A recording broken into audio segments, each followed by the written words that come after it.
Beta Kappa initiates have arrived. You've arrived. Welcome to you. Welcome to your families and friends and loved ones. Welcome and goodbye. Because that's what it really comes down to, doesn't it? This whole commencement weekend. It's let's sit together, welcome to you, sit together, talk together, and then goodbye. And we faculty say, wait a minute, you just got here. 4 years passes by so quickly. We are just getting to know you. And now goodbye. It's a little like parenting, isn't it? Tempus fugit. I want to ask the initiates a question. I've had the good fortune to teach a number of you in political theory classes, but I want to ask all of you, during your time at Swarthmore, how many of you had a chance to get acquainted with Marxian philosophy? A certain number, all right. I'm not sure we're doing our job right there. Well, I meditate on the difficulty of parting ways, especially for those of us who remain behind as you graduates move on in the world. I want to reference a different Marx, not Karl, but Groucho, who understands the fleeting nature of time. Hello? I must be going. I cannot say I came to say I must be going. I'm glad I came, but just the same I must be going. La-la. My students know that I like to insert short video clips for instruction and sometimes also for comic relief. And actually, we older folks can use a little comic relief this weekend. It might not seem in the spirit of things to acknowledge it, but really, commencements are just about always a bittersweet affair. I mean, maybe not for you students. You may be, well done with us for, the time being and maybe forever. But for us faculty, and I think also for families as well, we feel so proud of you. We feel joy at what you've accomplished and what you've become, but it's hard not to also feel a certain pang of remorse. You just got here. Hello, you must be going. And so our community changes. Change can be good, and at any rate, change is inevitable, but change can also be difficult. Because while we faculty, just like parents, we hope that you're going to come back and visit us. We hope that you're going to stay in touch, but it's never going to be exactly as the same people who you are today, the same people we've come to know. And for someone like me who hates saying goodbye, even to old newspapers, my wife will attest to that, it's difficult in some ways to say goodbye to our students' current selves, the students that we've known right now. But enough of that. Tomorrow can be that bittersweet day. For the rest of today, I promise you, right here, right now, this function, from here on out, this is going to be a celebration. Because Phi Beta Kappa is a celebration. It's a celebration of learning for learning's sake. And note that I say learning rather than knowledge. Knowledge, what we acknowledge as knowledge, that's changing. It's contestable. It's always being contested. I don't mean to say that what counts as knowledge is simply random, or that it's unknowable, or that it just boils down to what each person believes. There are arbiters of knowledge, such as learned communities that can reflect on and canvas what has worked and what hasn't worked, what can be proven to others and what remains only the province of one person's experience. Nonetheless, what we count as knowledge changes. But learning abides, and so does love of learning. Now, Swarthmore Phi Beta Kappa is an honor society and a Quaker school that in many ways prizes egalitarianism. So why do we host it? The main answer is that Phi Beta Kappa itself recognizes and celebrates not just any academic achievement, but achievement in the liberal arts. Since its founding in 1776, the National Phi Beta Kappa has celebrated, supported, and advanced the liberal arts. And of course, that's the same thing as Swarthmore's mission. We join them in celebrating those particular kinds of achievements, and that's why we do what we do. Our Swarthmore Phi Beta Kappa chapter is allowed to induct 15% and no more of our already incredibly accomplished graduating class. And by the way, that percentage itself reflects on how good the students are here, because many, probably most chapters in the country only induct about 10% of their student body. There are many outstanding seniors at Swarthmore, in many ways to display excellence. Our students achieve greatness in the areas of athletics and social action and entrepreneurship. But what we need to know for today, and what we in fact do know, is that you have excelled in classrooms and labs and artistic spaces, not just in your majors, but in just about every classroom that you've entered here at the college. The members of the faculty have seen that, and they've appreciated that and recognized it in your induction today. That's why we do what we do. But the question remains, why do you do the things that Phi Beta Kappa recognizes? Why have you been so dedicated to learning? I'm sure that for many of you, family plays a role. Families set examples for us. Families set expectations for us too. But it can't be that your super high level of academic achievement is explained simply by your family's expectations. Families can't simply say, learn now, fast, and expect that to take root in a kind of lifelong love of learning. What I call the Homer Simpson method of encouragement rarely bears brilliant fruit. Now, boy, we spend a lot of money, so you better get real good real faster. Pow! Homer! Hey, I thought I was supposed to encourage him. That's not the reason why you're here. Right? People like you wind up with the kind of recognition that you're getting because faculty and family and friends, they may set a high bar, but they also model what they expect from you, which is a lifelong love and appreciation of learning. So a big hats off to all the family members out here. You're a giant part of what's happening today and this whole weekend. The great sociologist Max Weber is said to have been asked why he kept on researching, kept on thinking, kept on writing, when all his conclusions seemed to be so pessimistic. And Weber is reputed to have said, I want to see just how much I can take. It's kind of a grim sentiment for a weekend like this, but if you mix in there a measure of joy as well, that's difficult for Weber, but it's not so difficult for Swarthmore. You get a more Swarthmorean approach. We want to see how much we can take, but also we want to see the joy that we can take in all of it.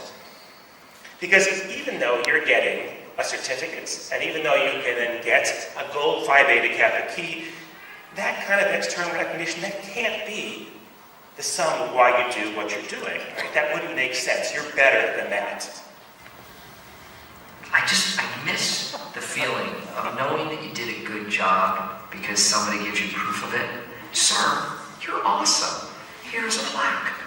What? A whole year has gone by and you need more proof? Here's a certificate. They stop making plaques that year. Some of our motivation can come from external things for instrumental reasons. Or an A might help me to get into this or that graduate school or get this particular internship or job, but that can't be the whole story. Learning can't only be for that. If for no other reason than that life offers no guarantees. The world is full of straight A students managing money for the academically unaccomplished or managing campaigns or administrations for them, which is a little more worrisome. But that's the way the world works. You've got to get used to it. Right? Talent matters for sure. Hard work and networking and self-promotion might matter even more. But in the end, the only guarantee lies in the journey itself. If you love learning for its own sake, as well as for what it can get you, only then are you guaranteed at least some of the payoff. And Swarthmoreans seem to get that because so many of our graduates go on to love learning and keep on learning throughout their lives, keep on celebrating it as well. Learning is a search. It's never completely fulfilled. What made Socrates the wisest of the Athenians, at least according to Socrates, was that he alone knew that he knew nothing. He knew that he needed to question everything that he thought he had learned. That's a hallmark of philosophy, and in fact of the liberal arts in general. Socrates said that he had a little daemon that accompanied him, a little voice that would speak in his ear occasionally and would give him advice. But it never said, Socrates, you got it now. Now you can stop searching. It only ever told him what he shouldn't do. Right? Maybe a little bit like one of my favorite characters to use in my classes, the lovable curmudgeon Dwight K. Schrute. What's the most inspiring thing I ever said to you? Don't be an idiot. Changed my life. Whenever I'm about to do something, I think, would an idiot do that? And if they would, I did not do that thing.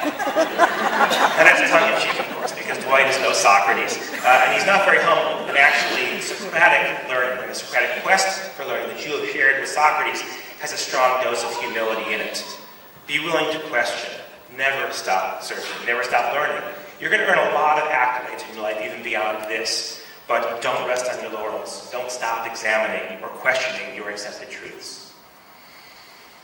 I began by remarking that you initiates had arrived.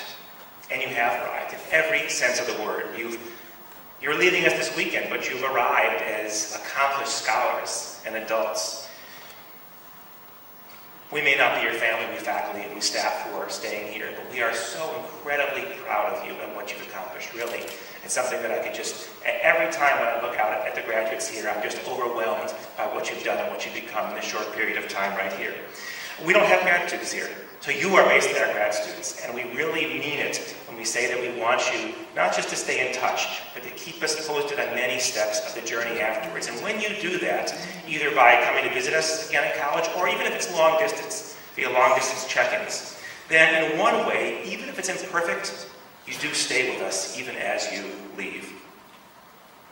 I have anything to say. In fact, I even say. But I must be going. And so you must, and so we proceed. Congratulations to you all. The next 24 hours will certainly bring home to you. Speakers at graduation are big on general advice and moral exhortation. Whereas what I've got are 5 words in 2 languages and 3 concepts. On the reverse side of the Phi Beta Kappa key, which is not shown, will appear the name of the college, the graduation year, and the letters SP, which stand for Societas Philosophiae, which is Latin and means Society of Philosophy. On this side of the key are, of course, the letters Phi Beta Kappa, which are Greek, and stand for Philosophia Biu Kubernetes. Now, some of you can translate this already, but for the rest of you, what this means is philosophia means philosophy in the sense of love of wisdom, and certainly when the founders of the society came up with the name, undoubtedly meant liberal arts, love of arts and sciences more generally. Biu is the genitive of bios, which means life, as in biology, biosphere, biodegradable. Kubernetes means pilot, or what we used to say, helmsman, which gives us words like cybersecurity and cyberbullying. But what it means here is the guiding principle, and the whole sentence means, therefore, philosophy is the guiding principle of life. Or possibly, since the Greek is ambiguous, philosophy ought to be the guiding principle of life. There is also a hand pointing to 3 stars, and the 3 stars represent the 3 ideals of the society, which are, pay attention, literature, morality, and friendship. Now, nobody in higher education can agree about either morality or literature, but friendship has survived pretty much intact. So my piece of advice to you as you leave is that you hang on to all the friends you've made here at Swarthmore, and my exhortation is like that of Professor Berger, which is that you keep in touch with the teachers and staff that you've gotten to know here. When you leave, please keep in touch. We're very proud of you, and we'll miss you. Good luck.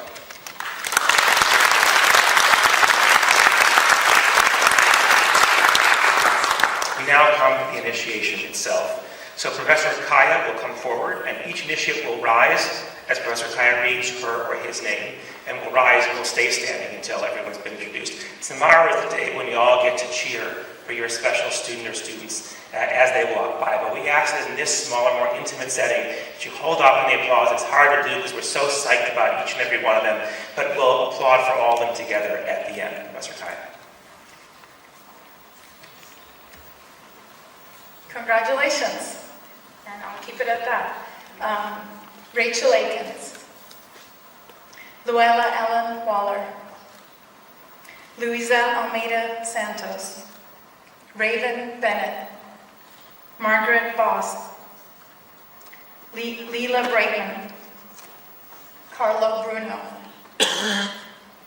Xiaoshan Chen, Brandon Chow, Margaret Chris, Eliana Cohen, Amelia Erskine, Grace Farley, Madeline Feldman, Gareth Fowler, John Gagnon, Francis G., Dylan Gerstel, Benjamin Goodman, Sam Gray, Haslett Henderson, Alice Harnison, Rayhoon John, Zoe Youngins, Adam Capello, Heidi Kern, Michaela Krauser, Daniel Lai, Jace Lee, Fong Lin, White Lu, Gurren Maden, Sabrina Merrill, Joseph Millman, Christian Murrow, Atusa Nurmanat, Alessandra Occhiolini, Alexandra Paul, Tamit Rahman, Emma Remsburg, Sarah Rivas, Benjamin Robach, Sasaika Schick, Amit Schwab, Rhiannon Smith, Adela Sunmark, Wenting Tao, Grant Torre, Austin Van Burns, Yikai Wong, Tess Wei, Owen Weitzman, McRae Weimer, Joshua Walper, Henry Chung, Tina June.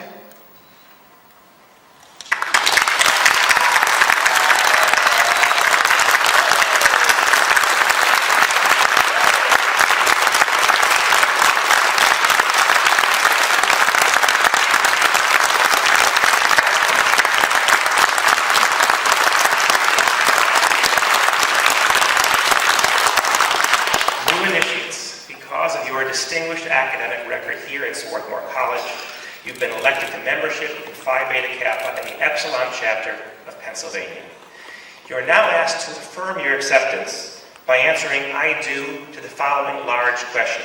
No worries, it's not a cult religion massive wedding, so you're not going to no obligation beyond Phi Beta Kappa once you do this. Answer I do to the following. Do you promise to be faithful to the society and to preserve and advance its ideals? All right. That was easy, right? That was much easier than the whole rest of Swarthmore that you had to go through. So you now may be seated. I thank you for that. And we have a couple of items left for business. We actually are concluding the proper part of the initiation ceremony. And we now turn to our annual business meeting. Now you're thinking, oh my God, where's the exits over there? But don't worry, it's a very, very brief meeting. All faculty meetings should be this brief. All business meetings should be this brief. Each year, the Swarthmore Phi Beta Kappa chapter awards one or two one-year fellowships for $4,000 to a recent initiate in support of graduate study the following year. Now we're now in recognition of the fact that $4,000 is a very small amount of graduate study in general. I mean, it can help when you're piecing things together, but we recently bumped that up this year to $5,000 going forward. It's normally intended to be used towards a course of study that's going to lead to a career of scholarly research and teaching. So I ask any of you initiates who are enrolled in that kind of a program and who still need financial support to apply for this fellowship by July 15th via letter. There's more information on the website as well. The fellowship will be awarded by the executive committee, and students are notified of their acceptance by the first half of September. So this past year we awarded money to Ben Marks, class of 2016, to help fund presentation of computer science research that he undertook with Professor Kevin Webb while here at Swarthmore. And we also awarded one to Julia Mellon, class of 2013, for her pursuit of a PhD in sociology at Stanford University. So you don't need to do it right away. If your program is later on, you can still apply to us. Each year we also elect new officers of the chapter and or members of the executive committee. They usually serve about a 3-year term. This year we've got a number of changes, so pay close attention. There's going to be a quiz afterwards. Just kidding, no quiz. But still pay close attention because you've got to affirm all this afterwards by a voice vote. First, Professor Brian Johnson had been the Phi Beta Kappa vice president, but he's now moving to Carleton College, and so we must find a new vice president. And Professor Aisha Kaya, who not only did all the introductions today, but also crunched all the numbers, the most intensive job, which is selection chair, and she's agreed to stand for vice president. We'll vote on that in a minute. And we'll also vote on Professor Andrew Danner of Computer Science, who couldn't be here today. We'll vote on him as new selection chair. Now, you may have thought to yourself, this is sort of a nice ceremony, but it's empty. Where's the educational content? Here is your life lesson for today. We are about to vote. Selection chair is the most arduous position that we have on the executive committee. And we're about to vote for someone who's not here today. And the life lesson that you get is, when you don't show up, you get assigned a lot of work. 90% of life is showing up. Dr. Kimberly Fremont, whose 3-year term as Phi Beta Kappa Secretary-Treasurer would otherwise have ended this year, has agreed to stand for 1 more year in her position so that her term might coincide with mine as president. And next year we'll be electing a new president and a new secretary. All right, got all that? Well, those are at least the nominations as I move them. So we're now going to, by open vote, determine the fate of those nominations. I'm going to ask you initiates, in your first keen use of your intellectual powers as 5/8, to make it so. Do I hear a second to that nomination? We would stay here all day if they didn't do that, right? So yeah, second, very good, well done. All right, all those in favor, please say yes. I'm sorry, please say aye. That was my own, I failed the quiz. Please say aye if you are in favor of that. Aye. Good. All those opposed? Great, we get to leave. The motion is carried. Moving right along, I'm going to turn things over to Dr. Kimberly Fremont, our Secretary-Treasurer, for her report on the chapter's finances. The tradition of this chapter of Phi Beta Kappa is to make a very brief and somewhat entertaining financial report at this meeting. But let me begin by offering my congratulations to all of you and your families. There are a number of us here at the college who don't have the privilege of interacting with students frequently. I work in the provost office as part of the administration, and so I'm one of those that you may not regularly get to see. My role here today, however, is to shed some light on the finances of this chapter of Phi Beta Kappa, and I have a short PowerPoint to help illustrate some of what I'm telling you during this report. I'd like for you to all to pay special attention, especially towards the end, and in particular, if you plan on attending graduate school, because some of this may be of particular interest to you in your financial future, much as Professor Berger already shared. So first of all, our chapter is well funded. We're very fortunate to have an endowment, which is actually comprised of many separate funds, one of which is the Phi Beta Kappa endowment. As of March, the PBK endowment is worth just over $333,000. In fact, the whole college endowment was just under $1.8 billion at the end of the last fiscal year. And as you can see in this slide, our investment office is busy right now trying to determine its current value. The PBK endowment pays out quarterly distributions to our chapter account, which currently has a balance of $52,766.73. The chapter draws on this account to cover two major expenses. The first is a visiting scholars program. Each year, the National PBK office arranges for a few lucky local chapters to host prominent scholars for a few days. Typically, the individual will be hosted by a department, connects with colleagues, attends classes to speak with students, and gives a public lecture. These scholars are in high demand, and Swarthmore has been fortunate enough to have some wonderful scholars visit us in recent years. In 2015, we hosted Dr. Gregory Petsko, who you can see here in his TED Talk.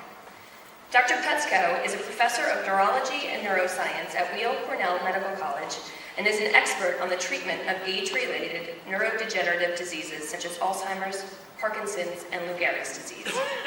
His visit was very well received, with one department chair calling Professor Petsko, quote, thoughtful, approachable, inspiring, and wise, a great role model for our students. Just this past year, we were visited by Dr. David Wyman, professor of economics and the faculty director at Barnard's College's Innovative Empirical Reasoning Center. Professor Wyman dazzled our students, faculty, and staff with a reimagined perspective on the conflict between Alexander Hamilton and Andrew Jackson that you would not get from the Broadway musical. One of our senior faculty members said of Professor Wyman's visit, quote, David's lecture was brilliantly done, filled with illustrations of the monetary system in Hamilton's time and the questions of Jacksonian banking. It was a fun, interdisciplinary discussion with one of the brightest minds in the field of economic history. The second major expense for our PBK chapter is supporting scholarship opportunities for recent initiates like you. Each year, we accept applications from recently inducted PBK members to receive a fellowship award to support attendance at graduate school. In recent years, we've given awards of $4,000 to each scholarship recipient. And in addition, this past year, we were able to support a 2016 PBK initiate in his attendance at an international conference where he presented work completed with a Swarthmore faculty member.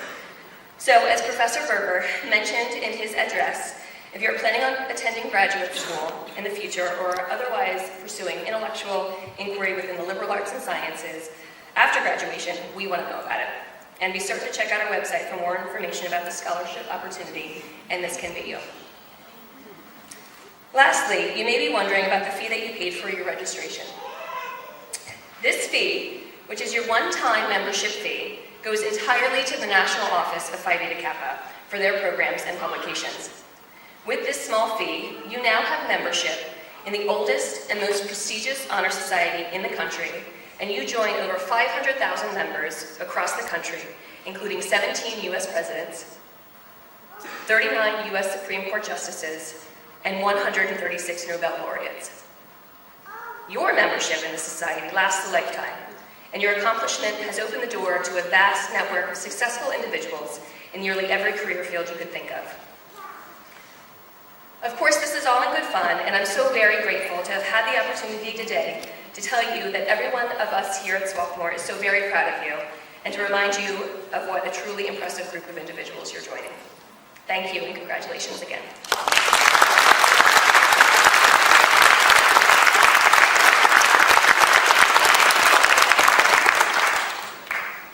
It's traditional to conclude these meetings with a reading or closing thoughts given by a Phi Beta Kappa member of the Swarthmore community. So I'm very pleased to introduce to you Dr. Amy Graves, Swarthmore Professor of Physics and a Phi Beta Kappa graduate of Williams College, who will have the last word.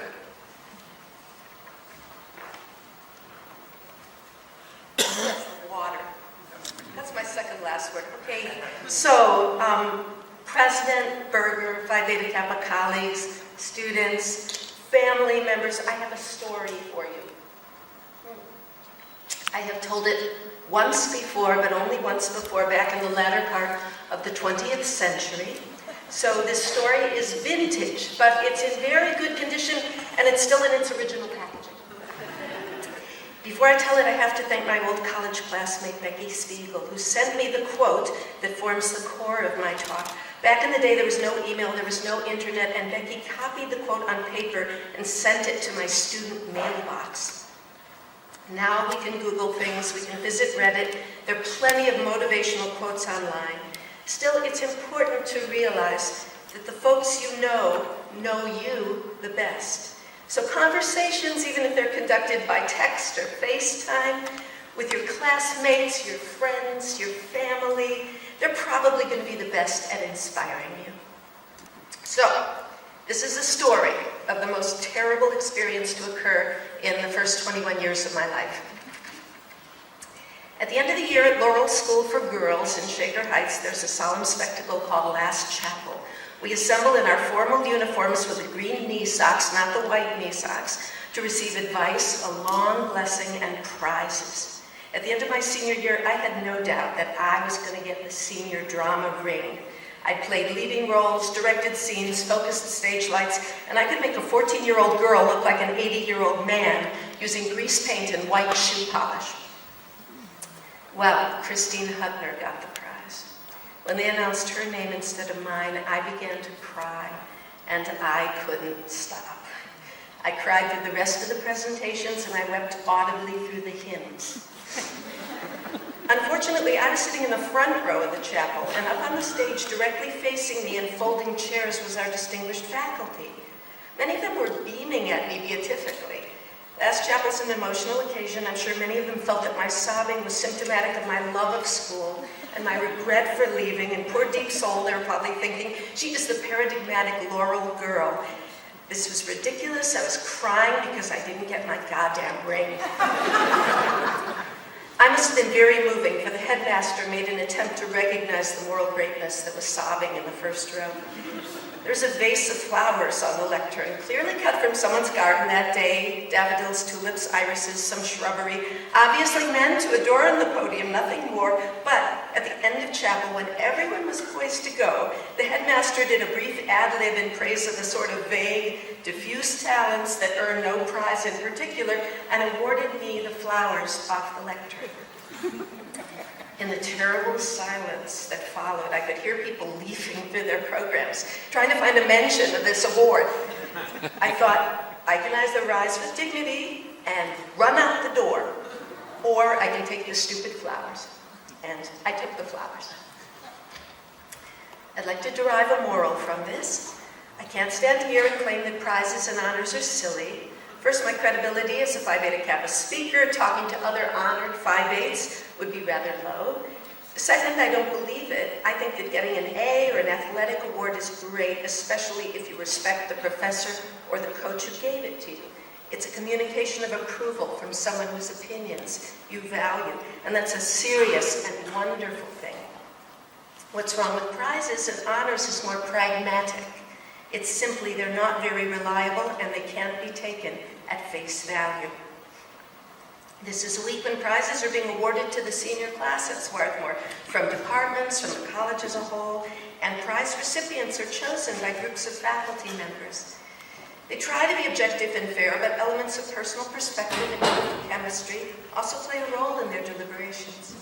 Moreover, these well-intentioned people just don't have enough prizes to give. So the right people don't always get the right awards, and it's often the case that not enough of the right people get them. When his teacher ridiculed him for calling himself an artist because he hadn't yet sold any paintings, Vincent van Gogh wrote, "Mauve takes offense at my having said I am an artist, which I do not take back, because that word included, of course, the meaning always seeking without absolutely finding. As far as I know, that word means I'm seeking, I'm striving, I'm in with all my heart. It's just the contrary from saying I know it, I've found it." I loved doing theater in school, and I'm sorry that the existence of an award made it seem insignificant, that I needed this prize to validate my experience. I hope no one in the Swarthmore class of 2017 makes my mistake and lets some organization like a funding source or a medical school admissions committee or an HR department in a company make them feel that they misspent any of their time at Swarthmore. I hope that your time at Swarthmore has had an importance that's not contingent on having received a certain level of Swarthmore honors or quickly met some post-Swarthmore goal. I can't detail the importance of your time at Swarthmore to you because the details are different for each one of you. Each member of the class of 2017 has had a unique experience of Swarthmore. Still, my hope is that you all have this in common. You have all experienced Van Gogh's always seeking without absolutely finding. He would maintain that the ultimate source of your pride today should be that in some respect, each of you was seeking, was striving, was in it with all your heart. Thank you.